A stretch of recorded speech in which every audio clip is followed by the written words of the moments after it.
Գյուղատնտեսական տարին բարեհաճ էր նաև Ուռեկանի հողի մշակների համար։ Նախորդ տարվա երաշտից համայնքի բնակիչները զգալի կորուստներ են ունեցել։ 2015-ը փոքրիշատ է փոխհատուցեց վնասները։ Համայնքապետը հացահատիկայինների բերքից ստացած արդյունքներն է ամփոփում։ Միջին բերքատվությունը կազմեց 17 ցենտներից համեմատած ներքևի մյուս տարածք դեպի հարավային մյուս տարածքներից հարավում ավելի բարձր, քան թե դեպի վերև մեր կողմերը, ներքևում 40 ցենտից մինչև Խաղաղեղը մեզ մոտ ամենաբարձրը եղել է 27 ցենտից, նվազագույնն էլ 8 ցենտից։ Այնտեղ կա հողի կարգավիճակի, հողի կատեգորիայի, երևի դրա այդ է պատճառը, որ բերքայնությունը մի քիչ ցածր էր համեմատած մյուս տարածքներին։ Ճիշտ է, տարին բերքի առումով համայնքի հողագործների սպասելիքներն արդարացրեց, սակայն դեռ վաղ է վստահաբար խոսել գյուղատնտեսական այդ ճյուղի արդյունավետության մասին։ Հողի մշակը գոհ կլինի, եթե պետական աջակցությունը ճիշտ ժամանակին լինի ու ցանքսի աշխատանքները չուշանան։ Առաջիկա աշնանացանի աշխատանքները պետք է ավարտին հասցնել մինչև հոկտեմբերի վերջը, նշում է Գարիկ Մաթևոսյանը։ Այսօր ժողովուրդը ի վիճակի չի իր սեփական ուժերով կարողանա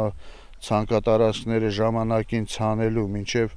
միանասուն են ծախում, այդ պահած անասունն էլ համարյա կես գնով են ծախում, մինչև վառելիք են ձեռք բերում, էս են անում, ահագին հետ են գում շրջանի ժամանակահատվածը։ Գյուղի եւ գյուղատնտեսության աջակցության հիմնադրամին համայնքը շուրջ 10 միլիոն դրամի չափով պարտավորություն ունի, որը երկարաձգել են 5 տարով։ Այստեղ նաեւ տեղեկացված են, որ Գյուղի եւ գյուղատնտեսության աջակցության հիմնադրամը պատրաստ է ժամկետանց պարտավորությունների դիմաց ընդունել գարի կամ ցորեն։ Դեռ համայնքից այդպիսի քայլ չի կատարվել, որ տարվի հանձնվի հիմնադրամ, ամեն մեկը իրենց հոգսը հոգացել են, որը որ մեծ մասշտաբով ունեին հենց դաշտից միանգամից կոմբայնի տակից բունկերային վաճառել են եւ իրենց այդ կոմբայնի ծախսերը, վառելիքի ծախսերը, հոգսերը հոգացել, մնացածը պահեստավորել են իրենց տներներում,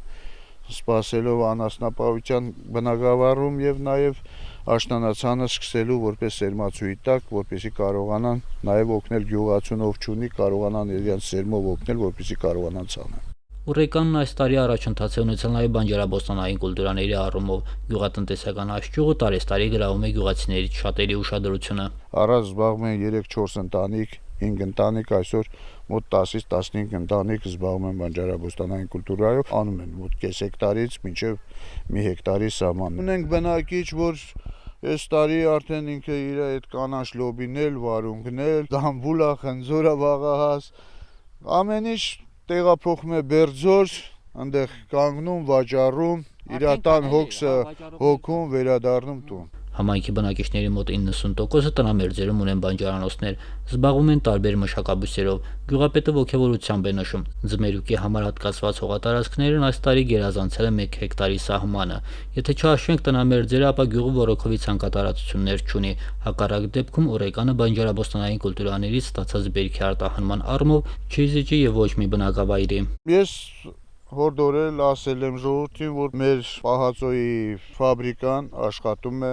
ինչքան շատ բերք ունենան, գետին չի մնալու, չկարողան իրացնելու ճանապարհը բաց է։ Կաթի վերամշակման կետ, փոքր հիվանդանոց ու ծառայողական մեքենա, որը կսպասարկի ամբողջ համայնքին տարբեր հարցերում։ Սրանք այն բացերն են, որոնք առկա են Ուռեկանում եւ բնակչությունը սպասում է դրանց լուծմանը։ Կառավարության շարունակական աջակցությունը փուլ կբարելավի բնակիչների ապրելակերպը։ Դրանում թերևս համոզված է համայնքապետը։ Կառավարության աջակցությանը միշտ էլ սպասում ենք։ Դա Աստված գա հասնի այն ժամանակահատվածը, որ մենք կարողանանք մեր ուժերով մեր ցանկատարածությունները մշակելու։ Ոչ մի ակնկալիքի չսպասենք, հələ կարողանանք մենք աջակցենք եւ օգնենք։ Գենադի Երեմյան, Բենիկ Ղարախանյան, օր։